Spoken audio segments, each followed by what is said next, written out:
That bombing nearly overshadowed another attack halfway across the country in St. Cloud, Minnesota, where a man dressed in a security uniform stabbed 8 people at the Crossroads Mall. A statement posted online today by a media wing of the terrorist group ISIS claims that the attacker was, quote, a soldier of the Islamic State. Witnesses say that the man mentioned Allah and asked some of his victims if they were Muslim before he stabbed them.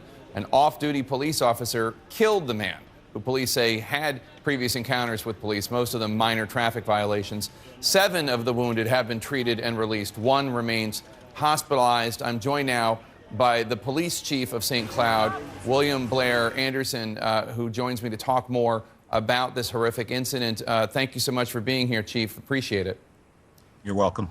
So the Associated Press is reporting this morning that an ISIS-linked news agency is claiming that the Minnesota mall stabber was, quote, a soldier of the Islamic State. Last night, you declined to call the attacks an act of terrorism. What do you now believe in light of this new information?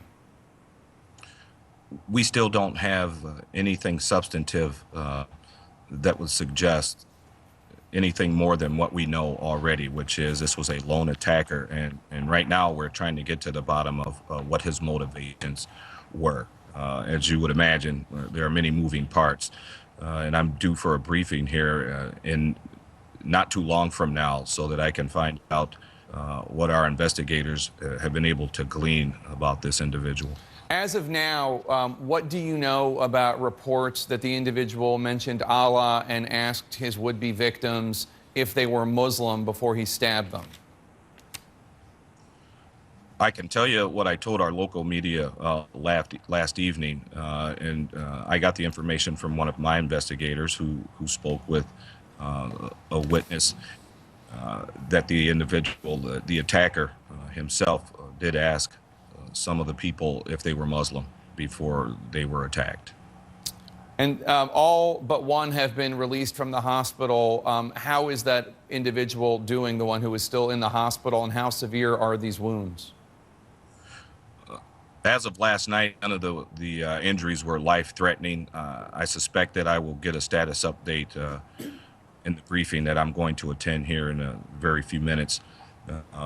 And if there's any good news in a situation like this, it's that. Our thoughts and prayers go out to the victims, and the response by our agency and our neighbors and our local, state, and federal partners was swift, and I'm confident that prevented this from being much worse. Local reports say authorities are searching 2 apartment units right now in St. Cloud. Is there anything you can tell us about that? Again, I suspect I'll get a briefing on that when I go upstairs. But right now, there's nothing alarming, or else I would have heard by now. But I am anxious to get upstairs and see exactly what they've been able to discover so that we can say definitively one way or another what this is or isn't. As far as you know, is there any connection between the stabbings that took place in Minnesota and what we saw in New Jersey and New York yesterday? And does it raise your suspicions that there would be 3 potential terrorist attacks all the same day in the United States?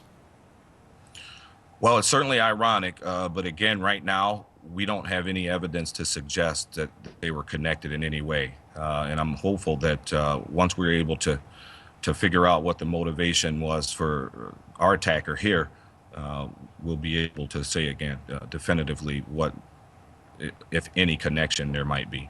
Based on the information that you have collected, tell us what transpired last night at the Crossroads Mall.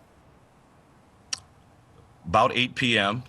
Last night, one individual went into our mall armed with a knife and stabbed 8 or 9 people. And the reason I say 8 or 9, we reported 8 yesterday, but we found out this morning, and we're still trying to confirm that one victim transported themselves to a hospital outside of our city. That attacker was confronted by an off-duty police officer, shot and killed. And what do we know about the perpetrator that you can tell us right now? He was apparently wearing a private security uniform.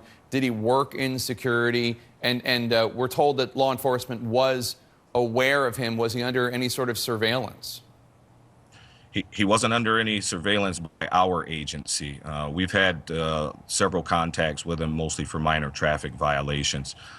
We do know that he was wearing a private security uniform, and we're in the process right now of trying to figure out if he in fact worked for a private security company or if he worked for one previously. But again, hopefully all of those things will become much clearer after I'm able to talk with our investigators.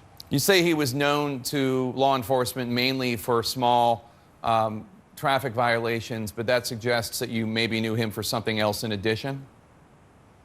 No, there's no evidence that there was any other contacts with our agency in that individual. And you also said yesterday, tomorrow St. Cloud will not be the same anymore. What do you mean by that? How do you think St. Cloud is going to change? Whenever something as awful as this happens, it's hard for things to be the same as they were. I will tell you this, there are a lot of decent, hardworking, and resilient people in St. Cloud. And so I can tell you what is more likely to happen than not, and that is all of the wonderful partnerships and relationships and cohesion that we share as a community will be strengthened by this. It will not deteriorate as a result of this, but certainly things are different today here in St. Cloud than they were yesterday. I wasn't on CNN talking with you yesterday. All right. Chief, we really appreciate your time. Thank you so much. God bless to you. Good luck, and good luck to the people of St. Cloud. All right. Thank you. So, Bob Baer, we just heard the police chief of St. Cloud saying that it may be 9 individuals who were stabbed, not 8, at the St. Cloud Mall stabbing incident. ISIS claiming responsibility, saying that the individual in question was a soldier of the Islamic State, what we would call a terrorist. What struck you from the police chief's interview just then? Well, the fact that he was wearing a uniform, he's mimicking the attacks in Israel and the West Bank and Tel Aviv. When these people don't have weapons, they resort to knives. The whole idea is to terrorize us, Jake. It's not necessarily maximum casualties. And if they can pull off simultaneous attacks in the United States, that's very important. But what's really interesting is the New York attacks were not claimed. I mean, this would be the time to do it if you were the Islamic State, or the New Jersey one as well. So this is going to be a big question for law enforcement, why they weren't claimed, what's the connection. But really, 3 attacks in less than 24 hours makes you wonder. And also, we should note, and I hope we learn more about the hero of this incident in Minnesota, the off-duty police officer who, using his gun, and apparently he had a concealed weapons permit, killed this would-be terrorist before he could actually do serious harm. No life-threatening casualties. That was one bit of good news from an otherwise horrific story, Bob Baer. Yeah, it was fortuitous because this man probably would have killed some people had not that officer been there and been carrying a weapon. That's the idea, or behead them. This has been, all around the world this has occurred, and this is probably what was going to occur in Minnesota. And so we were lucky. We were very lucky. It was a police officer there, and there was only superficial wounds. Quite a remarkable thing. And what a day. When you think about on Saturday, 3 terrorist attacks in the United States, a bombing in New York City, 29 people injured, all of them released from the hospital, thankfully.